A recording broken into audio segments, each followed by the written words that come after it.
information data that you're gathering, with all the effort that you're doing with MoEngage, for example, how do you make revenue out of it? For this, I'm going to invite a few panelists to discuss. To begin with, I'll invite Mr. Abdul Mukaddem, who is a Director, Digital, Commercial and AI at Coca-Cola. Mocha.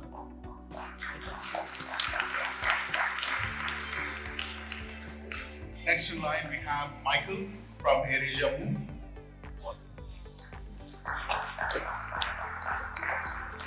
Michael is the head of CRM at AirAsia Move, and he has very rich digital marketing and automation experience. Followed by, I have Izzat. Izzat is a CRM and customer success leader in the industry. He has worked with various industries, including telcos and BFSI companies and also many platforms. And finally, we have Salihah, who is the lead of digital and marketing at Domino, Malaysia. Salihah.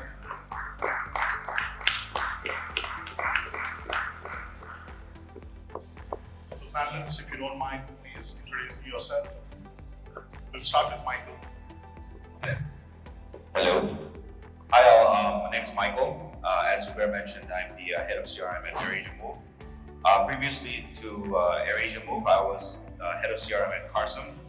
And before that, I had a couple of stints in View, OTT, as well as product marketing role in an AI company. Hi, my name is Izzat. I'm a CRM and customer lifecycle management. And for some technical reason, I cannot tell you where I work now, but I can tell you in person, I work at TikTok now. And I've worked in many different industries before. I work in Astro, Tashango e-wallet, Malaysia and logistics, and now, like I said, I'm in TikTok. Hi, my name is Salihah Noh, call me Sal. I'm currently the marketing initiatives head at Domino's Izzat Rais shared service. So we are basically a global company where we actually support 14 countries for Domino's Izzat Rais. Before this, I worked in Boost Wallet, Boost Bank, and before that, I had a short stint at Astro. I was one of the founders for 11th Street, if you can still remember, very bold e-commerce. And before that, I was mainly around strategy and product in Southcom and Nexus. Yeah, I'm Mukaddem. I work for Coca-Cola. I lead digital commercial and AI for Coca-Cola Singapore, Malaysia, and Brunei. I worked in different companies like Axiata, also Unilever, and in Coca-Cola, I'm working for 3.5 years of The same family before. Start with Mocha. So Coca-Cola as a brand, everyone is aware of it, but no one has thought of Coca-Cola as a digital company. So how do you use your data and insights that you get from platforms like MoEngage to connect with your customers? I think if you look back 20 years back, all the top companies globally, top value brand or top companies were all FMCGs. Now in last 20 years, everything changed. So all the tech companies came out. I think few companies are there. If I still look at Coca-Cola, is one of them still there. I think it's because we believe in technology. If I go back, I think it's not about just transactions. We believe in creating moment and magics. When the brand itself says a lot, but at the back end, there are a lot of tech, AI and data we're using. I think long back, it's not just about business. One of the big steps globally we have taken is 3-4 years back when OpenAI came out, we have been one of their partners from the beginning to design their LLMs and finding relevance for the business itself. It's not just about partnering on the tech side, it's more about building use cases. So that is one. The other one is I think we strongly believe in data for both customers and consumer. Customer side is something I think we are super unique globally, where for mom and pop stores, we act like a startup and we create a solution in different markets. And globally, we are the only FMCG who has footprint of EB2B or retail transformation solution in more than 120 countries. So, and it's not just about the customer, also consumer. Now here comes, I think you have a lot of transactional data. Now with MoEngage, I think with this kind of tool, we got into a behavioral stage as well. Now here, the analytical data points where this transactional and behavioral data is there, then we also got into a contextual data as well. Understanding the nuances of community, demand. For example, one of the things we do is recommendation engine for the portfolio. Now, it's not just about we want to sell. It's about a partnership. We have emotional bonding with the business, and we act as a partner, to be honest. So we don't actually recommend a product which gives us the most profit. We also look at the community, the depletions, predicting whether it's getting stock out, and using and blending with the behavioral data we are getting from MoEngage of the best time, the best channel. It comes with, it's not just about personalization, I believe. It's also touching the sweet point of the communications and campaigns. So, moving on to Michael, you're in an industry where every touch point counts. Opening of the app, visiting the web page, searching for a flight, for example. All of these interactions count. So, how do you make use of this data to strategize your CRM and your communication with your customers?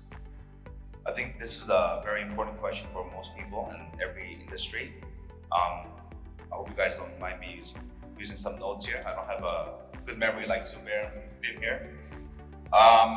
So I think this is a good question. Working in different scales has different risks. If you're working in a smaller company, your feedback loop might be smaller, but the risk could be high as well. In different scenarios, whereas in a bigger corporation, something small could turn out to be something big, vice versa. I think in terms of CRM in the AirAsia Move's context is we look at two different things. One is explicit feedback, right? So we look at NPS scores, we look at complaints, we look at social media posts. And by we, I don't mean me or my team, but as the entire company. Where we look at specifically is implicit signals, right? Where users drop off. Let's say if you have a drop-off optimization campaign, you might want to review it once a week or once every few days to see if there's a breakage in the flow. And combining these two sets of information, you should be able to provide a better user experience and to keep that touch point relevant, right? I have an example here, right? So this, as an example, we see a high open rate but low click rates for, let's say, insurance add-on. This is not real information, by the way. It's just examples. Our open rates are very high and click rates are very high. But let's say you had low click rates on insurance emails, right? But when you look at other tools, let's say analytics tools, whether it be on MoEngage or some other tools, you see that the user flow, more people look at baggage versus insurance, then you might want to optimize that touch point for baggage instead of insurance. This may sound very obvious, but this requires work. Actually, we talk about automation a lot, and it may give the impression that it's magically going to happen this way, but actually, intention needs to be there. Someone needs to sit down and have a think, maybe write up some documentation, do a test, and actually get this through, right? I think one key thing about this is CRM is sometimes it's a function in some companies, sometimes there's no CRM teams in some organizations. And I think this is because CRM is a discipline. I think we all have to agree that the CRM team isn't responsible for everything, but the company isn't responsible for CRM items, as an example. So to get any of these things sorted out, to keep the touch points alive and develop them, I think it's a company-wide job. You need to be very open with different stakeholders, including customer service executives, right? They email you, hey, there's something weird, customer clicked on this email, but they landed a different page, etc. You do need to listen to it, otherwise, I think you do need to listen to it because the more automations that you have, and the more complexity you add, you are very likely to miss out on certain things, right? And despite automation being a positive thing, it also comes with more work sometimes. Thanks, Michael. So, Izzat, we have been talking about personalization. We have been talking about recommendations, which plays a major part in personalizing any experience for the users. And all these interactions that we have with the customers leaves a trail of data behind. Right? So how do you use these insights to keep the engagement levels high? Now you have come from different, you have worked in different industries like OTT, fintech and all that. So can you share some insights? Yeah, so data is very important in my line of work. In fact, in our line of work, data is very important. Data is the foundation of what we do. And CRM is just a way for us to action on the data that we have, right? And just a question to the audience in here, who here has doom scroll on TikTok before? Right? A lot of you guys, so that makes me happy. But still, a lot of you guys have your hands down, so that means I have to work harder, right? So, part of the reason why it's very addictive on TikTok is also because of data, right? And if I can say so myself, we have one of the best algorithms out there for all of the social media, right? And so we use data to understand what is the customers, what is the users' problems today, and predict what are they going to face tomorrow, right? And I'll give you an example. So right now in TikTok, I specifically take care of TikTok Live in Malaysia. I handle creator lifecycle management, and specifically for low-tier creators. So these are creators who earn less than X dollar per month.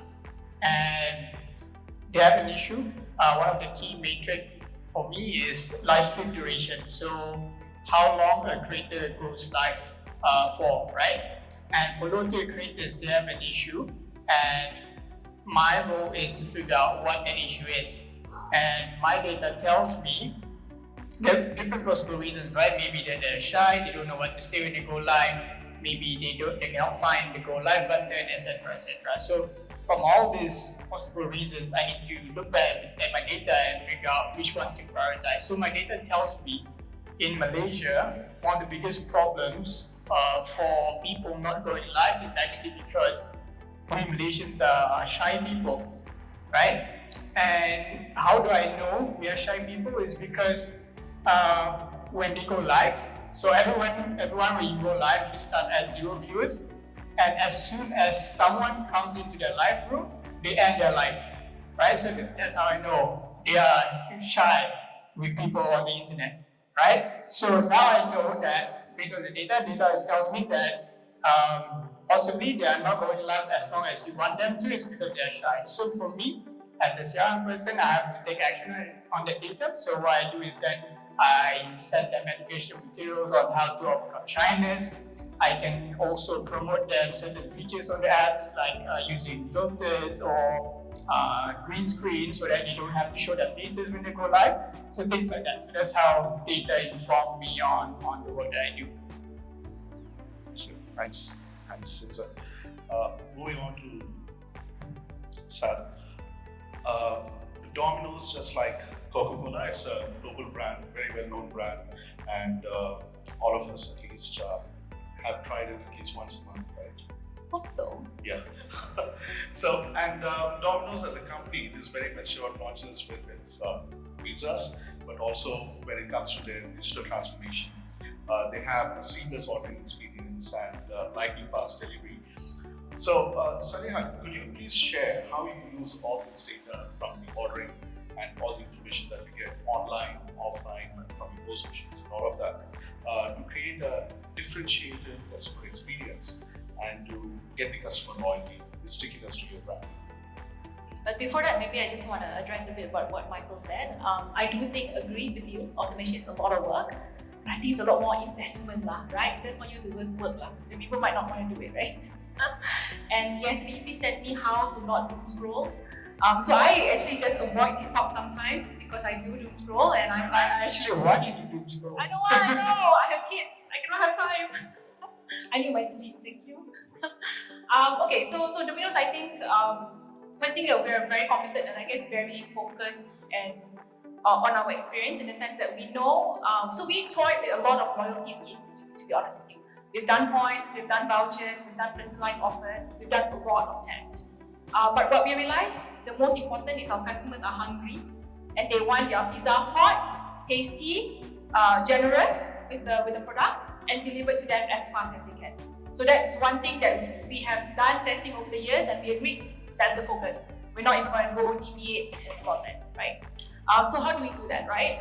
So Domino's actually, we track data from the minute we enter the platform all the way to the time you get your food. So things like the time the order arrives at the store, the time they do the pizza, the time they put it in the make line, and the time when they box it, and when the rider picks up and sends to the customer. So we track every touch point so that we know how long does it take.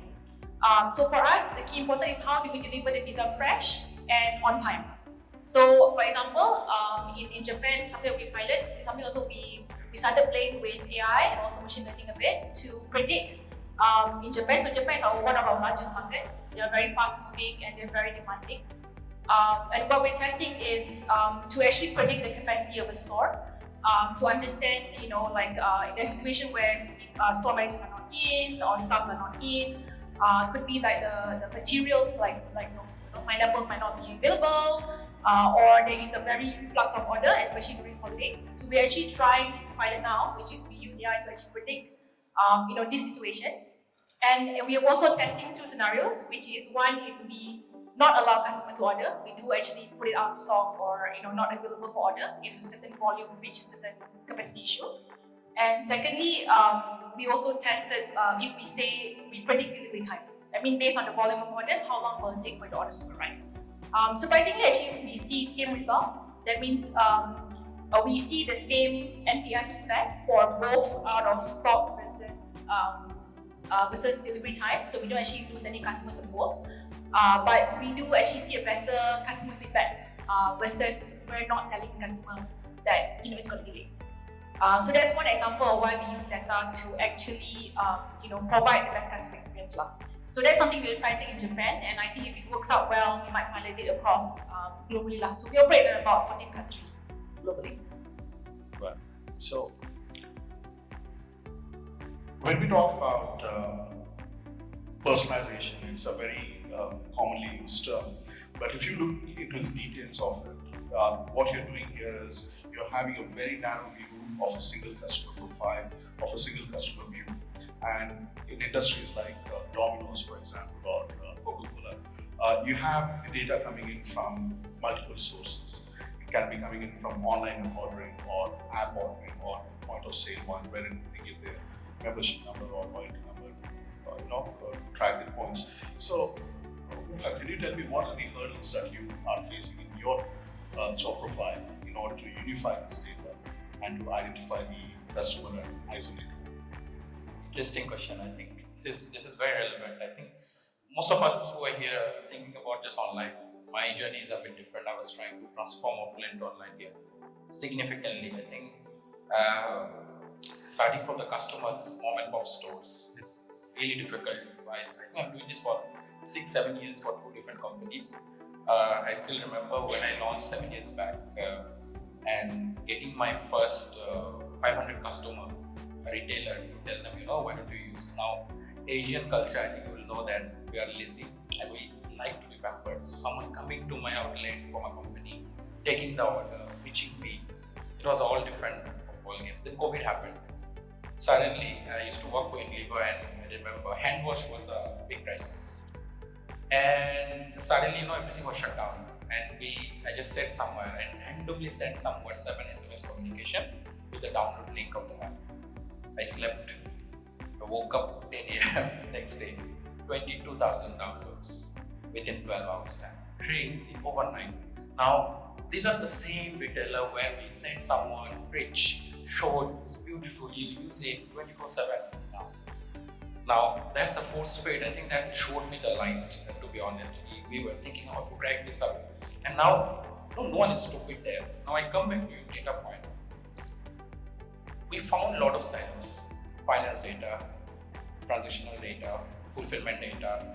And it was, every department has their own dialect. Every data is different there. So that was a journey, I think, in Coca-Cola, I think we had a project called Retrofit. I think we have combined all that resources in one. All of you heard about Databricks, right? So we have everything in one source and we connected everything with the relationship there. Now, the data doesn't end with the transaction data. One of the use cases in MoEngage we have is the weather. Because if it is hotter, the beverage gets higher. We also know that the sales increase by 2%. So we automatically send communication, it's 1 degree hotter today, why don't you buy more? Now we thought these are the contextual communication retailer who don't reply, trust me, they reply. Now, these are the people who you think, I think are not tech savvy. I'm not talking about consumers. So that told us that there is no bad data and we need everything, to be honest. So on the offline, we accumulated everything together. We tried to find out a comprehensive way to put everything together in single source and connecting them. Now the most difficult part was I was talking to one of your teammates there is whoever is transacting is also not opening the applications. There is a beautiful blend of offline and online data there. And I think I'll echo what Michael said. It was a silo on my team as well. My team is here. They used to do it all alone. Now they're going door to door of my offline team, the conventional, the other teams. We have this tool, why don't you use it? So we are going into that journey for last 1 year. Previous year, it was all them trying to create use cases in MoEngage, and this we have a lot of algorithms what we built ourselves as well, a lot of predictive and generative use cases in-house. So end of the day, I think we tried to preach that to our colleagues as well who are doing this. Coca-Cola is 139 years old, so it's the legacy. That's the way we have done, and that's the way we have been successful. Go do every work. It's not the arrogance. I think it's the pride that comes in this as well. So we had to go through door to door and showing them the beauty of it, and we ended up accumulating all the data source in one source. I think we showed them. I think recently the finance came up to us to utilize MoEngage tool to send communication to the retailer. Singapore is a direct market, so we sell direct to the retailer. So for the AR management, they said, why can't we use this one? We want to send communication for the credit and their news and all. So now everyone is coming together in place. I think that coincidence is very important, that everyone needs to believe that there is no AI before data. And data is the first one you need to figure out. So, and there is no bad data. If you have something that is useful, that will be useful in any day, I think the kind of liberty we have with a tool like you guys are having, availing for us, even the Gen AI and the agentic AI is going crazy. And I believe that there is the cloud infrastructure, I think the world has seen in the last 5 to 10 years has been built for this. So you don't need to be shy that, it's not a 1 GB, 2 GB discussion we used to have 20 years back, right? So I think it's important that we accumulate everything together, we keep it there and find relevance in each use cases. And I don't think there is a limit in use cases. If we feel shy on, use cases, I think we'll be ending up not doing it. I think the previous panel, people were talking about privacies, and I think you guys were talking about it. Imagine you talk about pizza, you get an ad in Facebook. You're already habituated. Like there is no privacy. Phone listens to you, you see the relevant ad, you search a car, you're already there. AirAsia, I search a flight, AirAsia is boom. Everywhere I go, I see a rate. So there is no privacy as such. I think the consumer and customers are also being trained. Izzat, I think TikTok Live you're talking about, we started doing live for our retailers. Who would think, for the customers and the retailers doing live events, and we ended up selling a month worth of, our salesman sales randomly. I think they are not doing, come on, they're sitting all day long in the outlet seeing TikTok and scrolling, probably they don't have kids. So it's unbelievable how we undermine and underestimate the power people and consumers and customers are having. I think we need to do everything. Try, test, learn, see the reaction. Don't just sit in the office and say that, oh, no, this will not be relevant. That is very important, I think. And it's the digital part of it, I think you can do it in low cost. What it costs to design a journey in MoEngage and test it for people is nothing. So I think we should be open. We should not be scared anymore. Banking, I understand they handle money, but I think we need that openness to integrate all the data sources. Thanks so much, Oka. And if any of you are convinced, we have the order forms outside. You can sign in before you leave. Now, moving on to some operational stuff with Michael. We have quite a few tools coming out in the market, right, for every purpose, be it for acquiring your users or retaining them or managing them, increasing your revenue, measuring the revenue. You have different tools for different purposes coming up. And with AI, you have a lot more tools coming in the last 3 years. And Michael yourself has shown me quite a few tools that you use to, ease your day-to-day operations. So at an enterprise level, how do you adopt these technologies and ensure that there is no disruption in customer experience? I think this is a very valid question. I think let's have a play scenario. Let's say we're signing on a new tool and we're doing a migration project. Let's say we have a principle. We want to do things with the minimum disruption possible. So all our planning and focusing is based on this principle. So depending on the context of your organization, you may have a different approach to these things. But at the enterprise scale, disruption is pretty serious. This is funny coming from an AirAsia Move employee because Air is always complaining about delays on AirAsia, right? Thankfully, I'm not a pilot. So moving beyond airlines though, let's take a look at Move specifically. So when we talk about minimum disruption, we need to all agree on the same page, whoever's involved, whether it be someone from project management, product teams, your own teams, stakeholders, people from the vendor side. I think the context needs to be set very clearly that we need to avoid disruption. So what does that mean then? Then you build from there and say, okay, we want to ensure that all our required events, but more specifically the ones you use currently, are prioritized versus that. Then based on that shared principle, everything can be aligned there. Let's say you want to migrate your ESPs or tool for transactional comms. How are you going to overlap between your current existing, let's say, sending domain versus your future domain, right? You have to plan around this. So there's a lot of work, investments, a lot of investment. So a lot of planning, a lot of investment, shared principles. Also, I think in terms of tools and supporting items, there's so many available, right? We have your basic Google Sheets, Excels, yes, we still use those. But we have been looking at utilizing other tools like Notebook LM. So what we've been trialing is scraping all of the vendors' websites, developer docs, support documentation, and feeding it into Notebook LM. And from there, we overlay our own documentation. Let's say we have a custom event, and we write paragraphs on use cases for specific events and features. We just dump it into Notebook LM. From there, the project managers can go ahead and query Notebook LM without having to call meetings and set individual one-to-ones to answer questions and just query from there. This is not perfect because there's gaps, of course, and things that we forget. Especially if you work at an enterprise level. Sometimes when people come and go, handover is not done properly or documentation not done properly. So there's definitely some digging to be done regardless, but these are some of the ways we do it.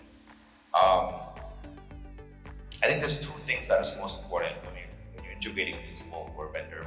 I think change management comes first, right? That's super important, the people aspect, the technology aspect, etc. And also QA. I know we all don't like QA work, and people in QA are regarded as lower tier humans, right? It's unfortunate. It's prevalent in the tech industry, but it's super important when you double check and triple check things. And holding a high standard, right? Even within my team, when we deploy an automation, I require a test document, right? So when we might do migration, anything we test requires a sign off. Yes, I do work in a corporate environment, but there are reasons for this. And I think I just end this part with just one little blurb saying that if adoption of a new tool disrupts the customer experience, right? It's turbulence, it's not transformation. Thanks, Michael. Moving on to Salihah again. Domino's again as a consumer brand, you focus more on offering the best service you can to your customers. So how do you use this user experience data again coming in from maybe a primary source would be your feedback forms or customer feedbacks and complaints or compliments or something like that. How do you use this data again to retain your customers and continue your customer loyalty? That's it.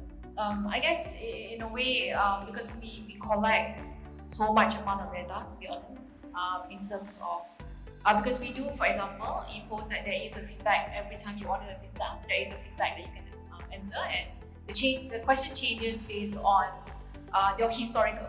So, for example, if you have more complaints in the past, you will see a different question in comparison to if you're a new user.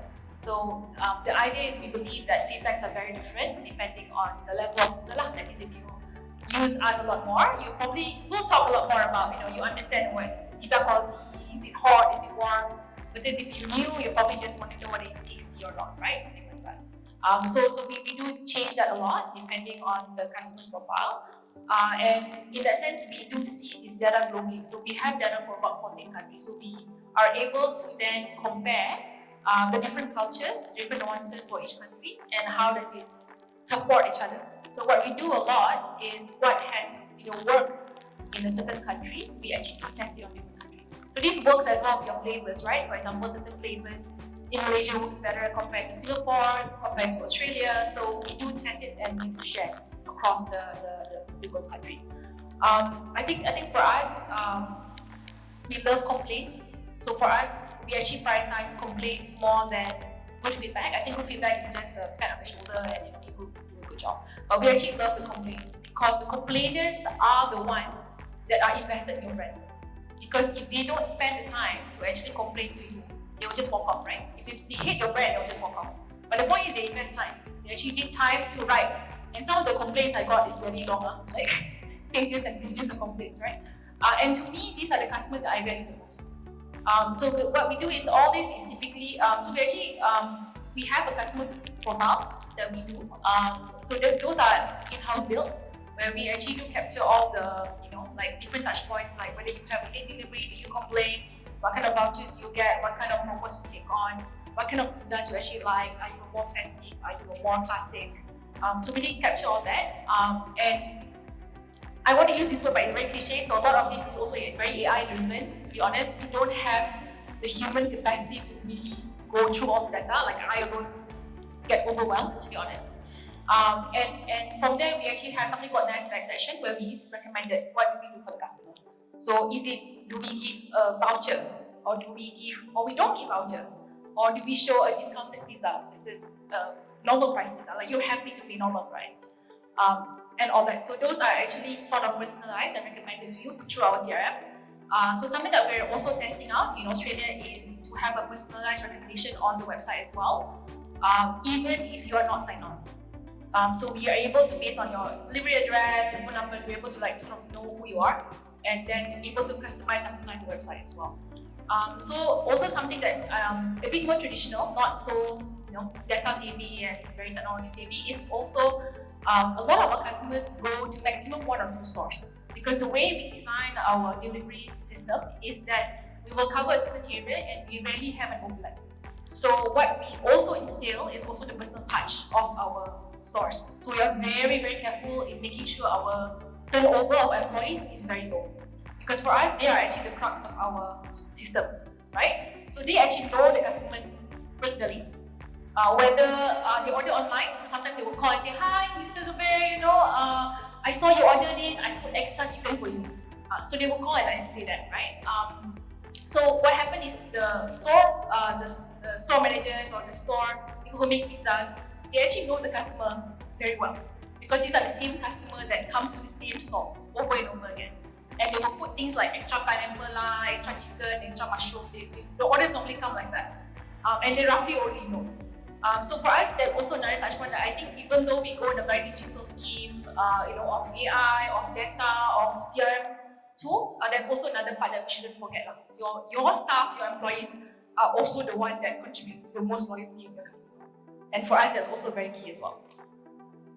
I'm not sure if I answered your question. So pineapple on pizza. For sure. I will remember. Oh, pineapple. I'll put it in my database. See, these kind of personalizations and recommendations, they are very welcome. But going back to my point on, even during my previous panel discussion about the data security and privacy and creeping out your customers, for example, how do you manage this with data and the insights that you have? How much to expose yourself or how much to personalize yourself with customers? So one of the points that some of the, even on this panel, was that seeing the ads, the phone is listening all the time. So there is a high likelihood that when I open my phone, Android one, I'm going to see an ad from AirAsia and also from Coca-Cola maybe, yeah. But so how do you use your data to manage these things with the customers? Perhaps Izzat can throw some insights. We don't care. I'm kidding. I think the best way is two ways to look at this. From the governance point of view, this is where you have your proper setup of preference selection. I just want to receive this communications, and also another point is you adhering to the privacy and data laws of the country. Right, so from a governance point of view, you just basically be very transparent with your users, what you are collecting from them, how you are using their data, and also what are the guardrails you have in place to protect their data. Right, so be very clear with them. And from the operational point of view, I think how you can make sure to build trust with customers and show them that we are collecting your data because we want to improve your experience is by finding the right balance between personalization and also versus being creepy. I think this is one of the questions from your previous panel, right? And at TikTok we try not to be on the creepy side of things, even though we can be. So for example, I'll give you an example. When it becomes when it crosses the line to become creepy. Let's say we know this user is a top gifter, because in the live stream business, one of the things that you can do is sending gifts to the live streamers, right? And we have this data, this transactional data from this user. And we know this user is a top gifter, we know what they like to watch, etc., etc. When it comes to creepy, is when you over quantify the things that they do. For example, you when they send a certain amount of gift, and they become the top gifter, and then you send a notification to them saying, "Hi Izzat, thanks for giving 15 ringgit 15 cent at 5 p.m. just now. Here's your reward." So over quantifying stuff like that, I think that is when it becomes creepy, and then the user will think, "Hey, this app is tracking every single thing I do on the app." Even though you can do that, but I think that's where you have your intuition and experience to not do that. Another example would be using data they don't consent to giving you. For example, like emotional data. Like on TikTok, what we can do is, what we could do is we know this user like to watch a certain genre of streams, right, or content. And then from there, we can make some projection of what they are feeling at the moment, right? Even though technically they don't explicitly tell you their emotions at the time being, but we can do some kind of projection. Say, if you watch this amount of content, then we think you are lonely, right? And then we send a notification, "Hey, we notice you might be lonely at this time of the night, why not watch this content?" Right? So there is into the creepy territory already. I will not use TikTok now. But we don't do that. And it's wrong to do that, I must say, legally. Right. Yeah. So thanks for the insights. Mocha, coming back to you again with all Sorry, this. maybe I just want to add a bit. I think a lot of times is when you look at data from an individual perspective, right? But I think a lot of us deal with gigantic amount of data, so it's impossible to really know a person individually. Unless you're a stalker, that's a different story. You want to stalk whether Izzat's lonely at night or something like that, right? But I think in that sense, even though a lot of companies know where you are, know what you do, know what you like, right? It's impossible for an individual, an employee to actually know you. So a lot of data is aggregated. So I'm sure like MoEngage, right? You would aggregate this data and then identify this person's status and all that, but it's not on an individual level. It's not personally to you. It is a group of people that have similar behavior, similar likes and all that. So we've had a lot of this ethical discussion on personalization, right? And I think it's very important to make that note that no one employee would know you unless they really want to target you, which is Thanks for adding that. So yeah, Mocha, I was asking you, tools like predictive analytics, right? And how do you use these tools, or something that you're excited about in the near future, cutting cutting-edge technology that you might be evaluating, which is going to help you with your customer-centric communication, because you have both direct and indirect sales. How do you use these tools for customer-centric communication? I feel like, I mean, it's an amazing question. I think I'm just thinking, my team might hear this word from me quite often, this predictive AI, Gen AI, agentic AI. They're not sick of me yet, but somewhere I think I will late on predictive AI. I will late on predictive AI. I'll say how. I think if you look back on the tech companies of Meta, Google, they're using it for 10-15 years. Now the traditional companies like all the companies, I think big tech and the mid and smaller tech, if I say, we realized it late. So they're using it for 10-15 years. They predicted our emotions. They predicted our sad songs. They predicted, Netflix predicted our what kind of genre we're watching. Facebook predicting that you're hungry now. So it's all there, and that's my realization. And I think we ramped up a bit on the predictive AI. There we created a lot of models. Of course, MoEngage helps us to get some ready-made ones, but we also created our own RFM, because the RFM we use from MoEngage is based on the application usage and so on. We blended that with the transitional RFM. Okay. So we blend that both and get a better solution there. With that, we also got a stock prediction, for example, from the depletion. So we merge that both. Then the accuracy of this three becomes beautiful when you merge both. So if I tell you my RFM probably is giving me 82% accuracy, when I add your RFM it becomes 90%. When I use my stock AI kind of the stock prediction, it becomes 98%. So I think predictive AI is something we should grab as soon as possible. In any companies, I feel the segmentations we are using for legacy, diamond, gold, silver, platinum, dead, I feel. So somewhere we are trying really hard to implement that in the organization for omni-channel offline as well. Now coming back to Coca-Cola, we are trying to heads up. I think one of the experimentation we already locked down is using agentic AI sales engine. Now, if you go back a year back, the evolution has happened in I think a year on agentic AI.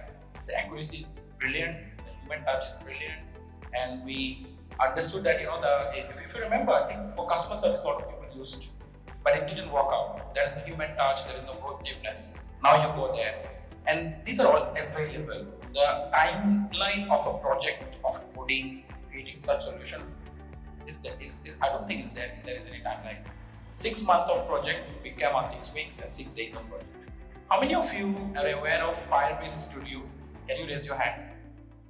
Firebase Studio, I can see a hand. Today, just go and try, we use AI as a toy. I think it should become a tool now.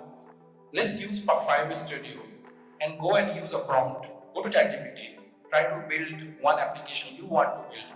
Build an AirAsia app, for example. I want an app like AirAsia, give me a prompt for Firebase Studio. Copy paste in Firebase Studio. Within a minute, you see that your app is in front of you. You don't need to touch any part of the UX. I'm telling from here, you will realize when you go home, the beauty of the UI UX they consider is unbelievable. Now, OpenAI, there are a lot of AI, DeepSeek, OpenAI, the kind of LLMs OpenAI built, their coding expertise is better than world's top 200 coders in the world. There is no coding anymore. I think it's not, people are not telling us, the coders are using it, the QA are using it.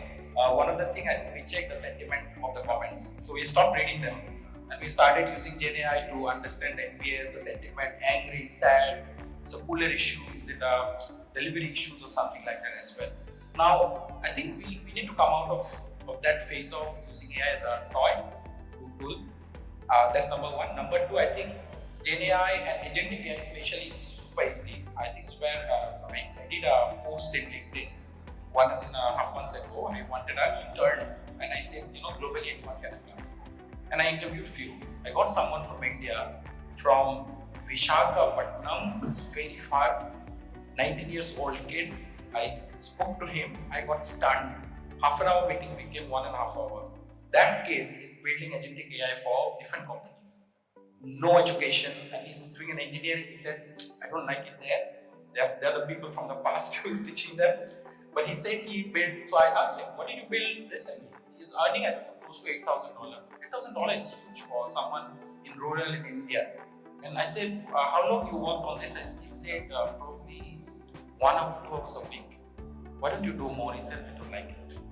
But doing it more. And he said it's super easy. So one of the things he created for the recruitment for a company, $800. So what he created is, he got a lot of CVs, the company said. He tried to build an algorithm from OpenAI to find the relevance to the role and gender. Very simple. Now, for someone from HR is already seeking your company, in my company, looking at CVs and finding out relevance. He said $800, it's a work of probably, I think you will, there are a lot of tools like N10, LangChain. These are drag and drop. There is no coding there anymore. So I started coding some of them. It's really easy to create even agentic sales agent. There are a lot of open source code which are available. It's all drag and drop. It sounds really terrible because people will be losing their job. I don't think so. People who will be using this better will gaining more job. I think in US already the coder's job is up here. The coders who knows AI is like this. This is last 6 months. So we have started exploring a lot of GenAI use cases. That is also, I don't say GenAI is the main one. Before GenAI could flourish, agentic AI came in last 6 months. GenAI was enjoying its, this is the latest thing. 1 year, GenAI, suddenly, last 6 months, it's all agentic AI. And I think it's easy as well. I think we need to explore. First thing is, I think I was listening to hiring talent, and we need to open our eyes now. We probably need to hire 18, 19 years old as well. We need to also look, stop looking at this graduate CVs, the certificates. We need to stop doing that. For this kind of people, I was talking to my HR lead on this intern program. He said, are you sure you're going to get? I said, I want to try first. And I checked, I got people from Sri Lanka, Bangladesh, because I'm from Bangladesh, people got to know from there. But all over the world, from deep rural countries as well, a lot of people are doing freelancing like this. And they can solve your problem. I'm just try out. It doesn't cost anything. Our intern costs how much? In Malaysia, I think we pay around 1,000, 2,000 ringgit. Try out. And you'll be surprised. I think one of our CEO has a reverse coach. I asked him why do you have it? He said, that guy comes and, makes me, I'm a stupid guy, I don't know anything. After working 20, 25 years. And that boy is 19 years old again. A university graduate, he comes to office, he sits together, they talk to each other, tell me what's going on with AI, and he shows, on the, in front of him, how you can design an agentic AI tool. Then he's like, oh my God, I have 3 employees for that. So I think it's time to get out of that zone and exploring it. If you don't know, learn. You don't need to learn everything. Prompt engineering is crazy. I think augmented analytics is another one, but we are trying to build. The prompt-based linear is there. But we are also trying to understand why you need a chart. There are a lot of employees who are doing analysis in the company. I think we need to stop that. And if you go to just Copilot, if you have this, if you go to Google has launched, oh my God, this really is scary what they've launched recently. It's really fast, it's really accurate on there as well. So I think we need to embrace these changes and start trying out. I remember MoEngage, one of the MoEngage articles, I loved it. It changed my mindset as well. It says, what brings you here will not take you there. And I think this is where we need to be more courageous in terms of trusting people there. Can I add something? An interesting case that when I first joined, because I just joined Domino for a year ago. So one of the first thing they did with AI was creating a dashboard for our group leadership team. Because what happened is we used to have 10 people doing reports every day, just so that the global leadership team has an idea of what happens across 12 countries, which doesn't make sense. So that was the first project they did, was the GLT is able to see the reports, ask questions, and get a summary, and or get an answer so that they can go quite deep. So it was quite amazing when I tested it out. You can go quite deep into each market, why it happened, a certain event that happened, and all that. And what happened was the GLT don't even bother any of the management anymore. They don't even ask the CMO what happens. They just ask. In fact, I think they prefer that now versus talking to HOD now. Yeah. So I mean, that's a good case of usage of AI to manage your management team in that sense. It's quite good. Quite a lot to process for a person like me. I need to adapt to. But Yeah, thanks a lot for sharing your insights. Michael, going back to you, you did talk about investment, not just the cost into it, but the resources and everything else. So, how do you? What are the key metrics that you process within AirAsia Move to look at the ROI of all these investments, and some initiative that you might have taken on a CRM tool that created a big impact for AirAsia Move? I think this is a very pertinent question. I think not just for when you're onboarding a tool, but for every single campaign that you do. Maybe some teams here have to fight for promo codes as an example, and people will ask you, what is the expected ROI? These are some of the things that you use. I think I'll start with an example. I've only recently joined back to AirAsia Group about 6 months ago. So, unfortunately, nothing new as of now, but things in the works.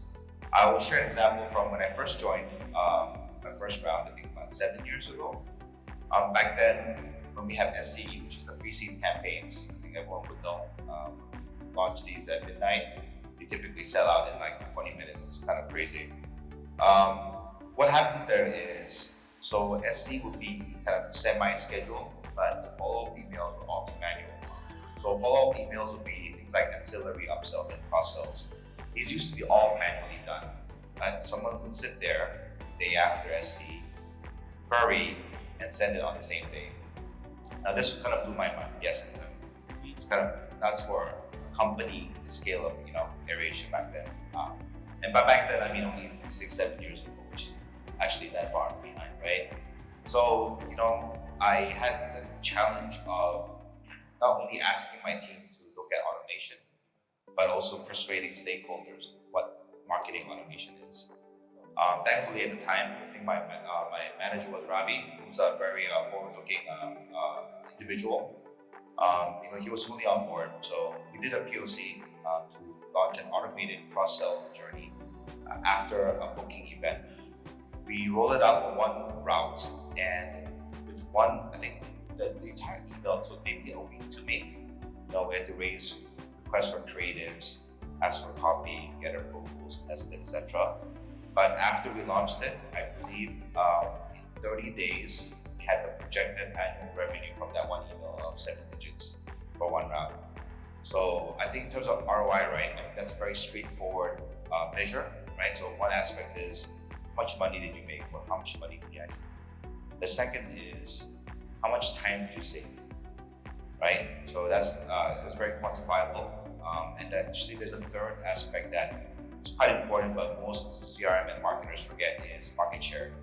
So if you make people purchase, if you make one person purchase from your company, that actually doesn't have only 1 percentage point impact, it's actually 2 points, because you deny competitor market share. So that's actually a 2-point delta, right? So that's one of the ROI perspectives that I kind of learned to kind of produce, especially in a cutthroat travel industry where you're not only competing with airlines directly, but you have other OTAs, and which is the space we're in. So that lately, when we report ROI, we don't only report revenue and engagement. We also look at working with commercial teams to track market share and see what difference we have made. Thanks, Michael. Just continuing on what Mocha has said, is that Mocha made a really good point about AI being used as a toy to a tool now, and he did share about some of the very relevant and pertinent tools in the market now. So what is your idea about the future of AI? What are you excited about? Is it the predictive component of AI, or Gen, or is it agent tech, as you mentioned? To me, how I see AI, that the biggest value add of AI to me is the accessibility that it gives, and also the time that it gives back to me, meaning i.e. the speed, right? The speed of the things that I can do, and if I can do things faster, I can do more things, right? And that's what I can do. So that's the biggest value add: accessibility to stuff and also the speed. And previously, only big corporations have access to resources, tools, fancy tools like MoEngage, access to top talents, only big corporations have. But with AI now, literally everyone have access to the knowledge, to the analytic skills, to the agentic stuff and all that stuff. So everyone literally have access to everything now. Give you an example of not a TikTok example anymore. So probably like a personal thing that I'm doing right now is so on the weekends right now I do freelance consulting for small and medium business owners. Most of them are F&B business owners, and these guys, they don't have any clue of what CRM is, right? So I just come in and tell them what it is, how it can benefit their business and all that. So, and of course I teach them the relationship between data and now how they can use AI to achieve at the minimum personalization of their promotions and communications to the customers, right? So I have a framework that I teach them. It's called Clue, right? So the first one, C, stands for collecting data. Most of them already have a POS system, so they already have a transactional data. But for those who don't have yet, I normally suggest them to start using an online form like a Google form just to collect data, right? So data is the foundation, so that's the first step. The next step is storing that data somewhere. So that's L. L stands for log data. And what is the best free database out there? Is Google Sheet. Google Sheet is the best free database out there. It's free, it's customizable, in a way it's secure if you enable to FA, right? Two-factor authentication. So once you collect your data, you store it in the Google Sheet. Google Sheet acts as your CDP, customer data platform. And once you have your data somewhere stored safely, you then move on to analyzing it, right? So that's the next step, which is you understand your data. So this is where AI comes in. So you can link your Google Sheet to things like ChatGPT and then write a prompt, say, this is my customer database as of X date, and I want to get more repeat orders. Please help me segment my customers, blah blah. Right? And then ChatGPT will do it for like in literally seconds, right? And then you can come up with different segmentations and all that. And you can also use ChatGPT to create content for you and personalize it for the segments that they have recommended, right? They're not going to be perfect, but that doesn't matter in this day and age. What matters most is like speed. Just try different things fast, and then you learn fast. And after that, there's just the next step is engage your customer, right? And then you can just engage them via WhatsApp or DM. So literally from end to end, achieving personalization now it can be zero cost, right? So they don't need MoEngage anymore. No, I'm kidding. For these guys at that point, you don't have any big budget. You don't have budget to spend on fancy tools like MoEngage, right? But that shouldn't stop them from achieving personalization for their business, right? So they can just use tools, Google Sheet free, ChatGPT free, and at one point when they've scaled their business, only then they can start considering tools like MoEngage. Now I recommend that MoEngage calls the pay for my commission.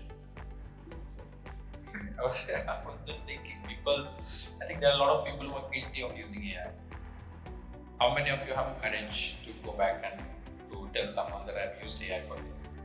So I see a lot of guilt in people that, for this analysis I have used ChatGPT. They don't say, they think it's like, you're stealing work hours or something like that. So then I think that guilt also needs to go from us.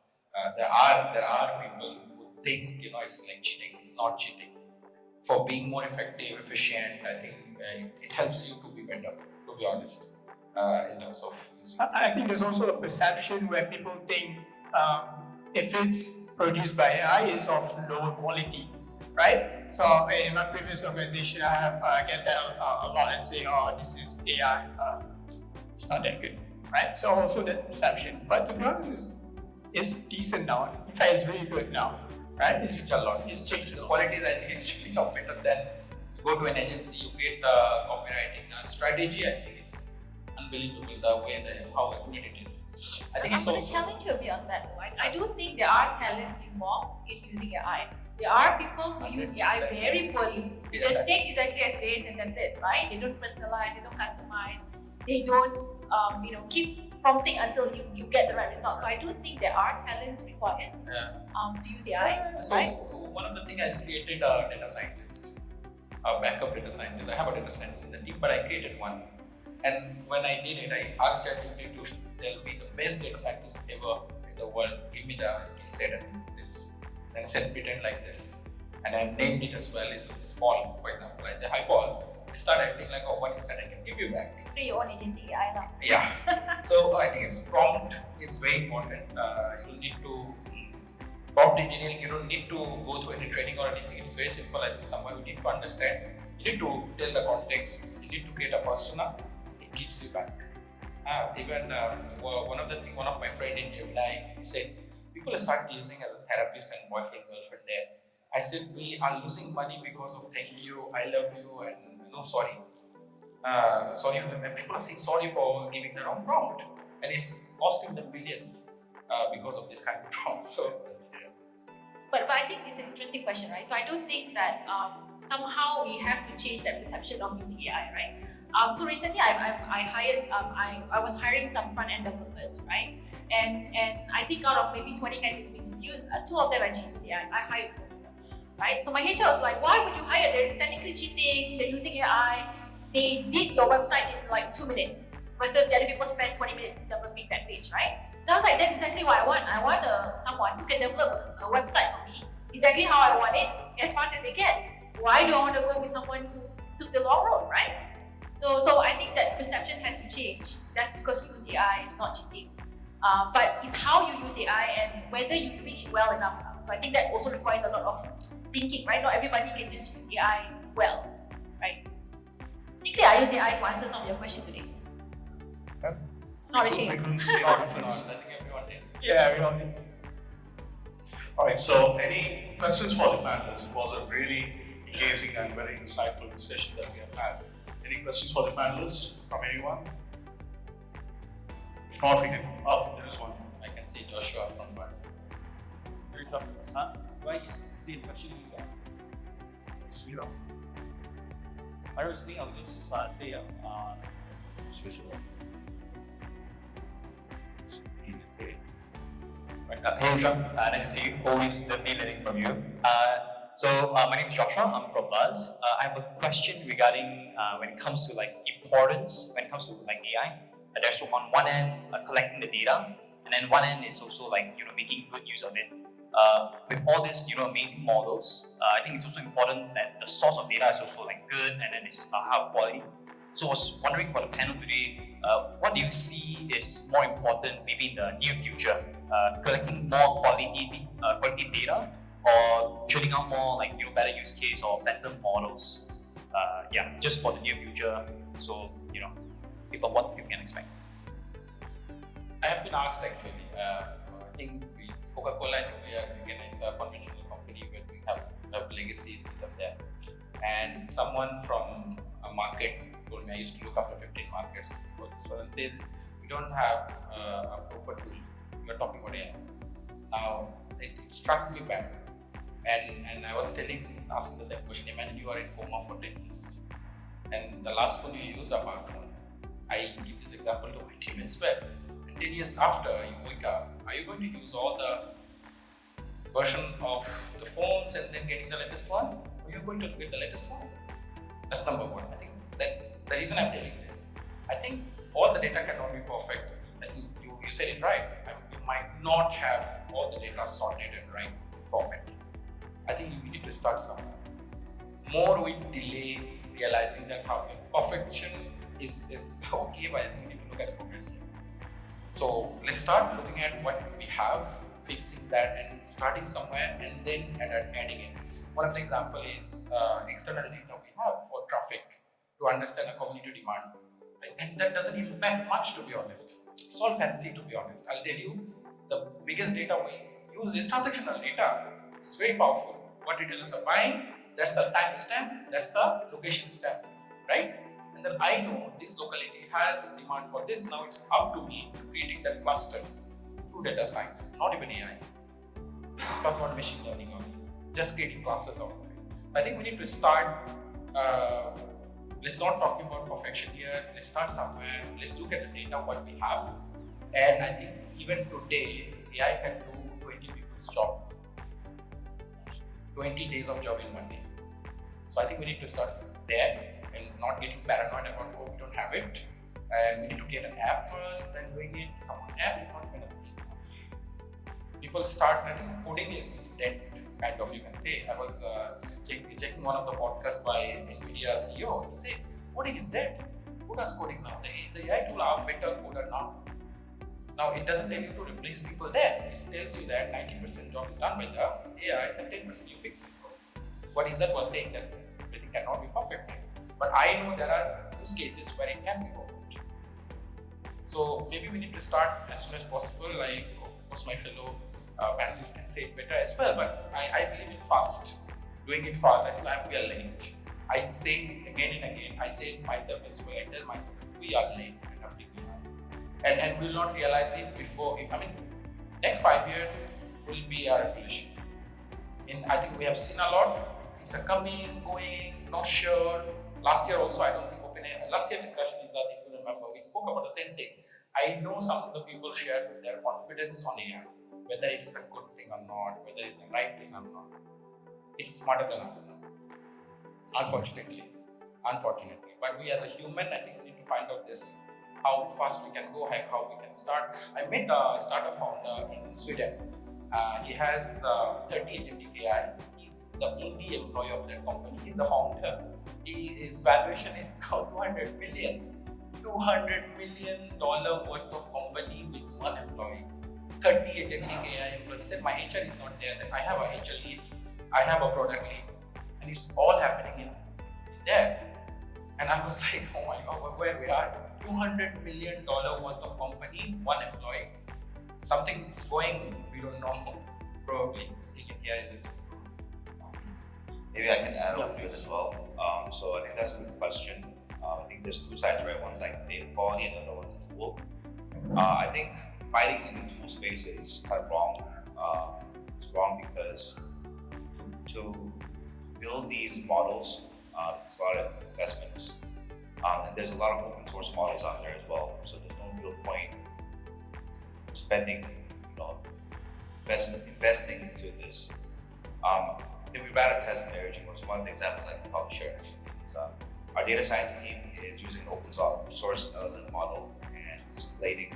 We pump all the marketing performance into a data pool. These includes copy from every single channel, ads, search, CRM channels, which copies in our web pages and apps work. And it's a POC currently, but we ran a couple of tests. This tool allows you to kind of just put in keywords about your promotion, and there's a couple of sliders, weight basically to see if you want to drive more FOMO, is it more tactical, is it more for branding, etc. We ran a test, so we had a human copy and an AI copy, and prompt, the brief for the human and the prompt for the in-house test was the same. For push notification, we had an uplift of 20% of engagement, so initial click. So that, we were quite amazed. Like, this is good, right? We did the same on email, right? Based on the same data set, and there was barely any incremental in terms of opens. So I think even though, we try to figure out as, more non-technical business and function owners of how to approach this, at the end of the day, right? Even if one works, another one using the same data set, the tool might not work. So as it was said earlier, it's about the speed and initiative to test. That's the most important, right? And as the space evolves, who knows, right? The people who own the data will, and action on it, will be at the end of the day, winners in the space. And I think this is partially one of the reasons why, the big giants of the world, Google, Apple, they all own data that you interface with, right? On your phone, on your computer. They're the owners of the first party data that use to train these models. I think that's why it's so powerful, right? And that's what OpenAI is valued very highly, because everyone's downloaded the app, right? So I think that's that's where it is, right? So it's not about, I don't think you worry too much about the tool. Make sure you do your fundamentals correctly. Are you funneling the right data to the right places? Are you categorizing them well? Is it navigatable? Can you explain the data, right? I think if you have these, and you invest a little bit of time, I think you will make some progress in terms of in terms of your company, your team, your function, your technical items. If I can add on, I think it has to be a bit more parallel. You have to do it in parallel because again, the data that you think is clean may not be clean, right? And normally when you test this, you run a small test first, you will see that, okay, actually why is it getting very good results? So normally I would test on things that I know for sure what the result is. Means if it's an error, means my data is not quality, right? And I feel like not all AI project has to be a huge project, to be honest, right? Like when we started with our customer service team, right? It's just the customer service team writing to improve their English, to feedback back to the customer. Or because we also support places like Taiwan and Japan, we're using AI a lot to translate, right? So we have Malaysians who support Japanese, or we have Malaysians who support Taiwanese, they have to speak Mandarin, right? So we started as small as that, right? And then as you grow and it becomes more important and becomes more autonomous, there is a natural demand in the team to say, hey Sal, for positive feedback, do I need to reply? Right? So then you're like, okay, maybe we should play around with this where we can give, in a way, the autonomous for the AI to actually answer the feedback without us having to involve, right? Because eventually it evolves to become very, very natural already. So in a way, I say start small. I feel you can test AI in any aspect of your work, really, right? Like it can be as little as creating that creative design. It may not be that perfect in the beginning, but as you keep prompting and saying, oh, this is right, I like this, I want to choose this, eventually you will learn that, okay, you like that kind of style, Yeah, and to be honest, different people, different style. So I would say customize it to your CMO, because that's what I do, right? But yeah, just try. It doesn't have to be expensive. You don't need like a 10 data scientists, to do your model, just try any of the feasibilities and you see where it gets you. In the interest of time, we'll wind up this session, and if you have any further questions to the panelists, please feel free to get hold of them during the break. Thank you, everyone. Thank you, panelists. Thank you very much. Bye. Thank you very much. Thank you.